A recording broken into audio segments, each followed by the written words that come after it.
Welcome to Man Does Tech, where I solve the problems you didn't even know you had. In this video, I will explain how to make Gennaro Contaldo's easy tiramisu. This delightful Italian dessert is surprisingly simple to prepare at home. We'll start by gathering our key ingredients: 2 large eggs, 125 grams of castor sugar, 450 grams of mascarpone cheese, and 300 milliliters of double cream.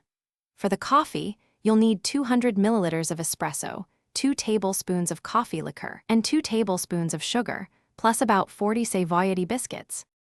First, brew your espresso coffee and let it cool slightly. Then, combine it with about 2 tablespoons of coffee liqueur and 2 tablespoons of sugar in a shallow dish. Next, separate 2 large eggs. In one bowl, beat the egg yolks with half of the sugar until pale and fluffy. In another, whisk the mascarpone cheese and double cream until just combined. Finally, whisk the egg whites until stiff peaks form, then carefully fold them into the mascarpone cream. Now for the assembly. Take your savoiardi biscuits and quickly dip each one into the coffee mixture. Be careful not to oversoak them, or your tiramisu will become soggy. Arrange a single layer of these coffee-soaked biscuits at the bottom of your chosen serving dish. Next, spoon a generous amount of your rich mascarpone cream over the biscuits, spreading it evenly.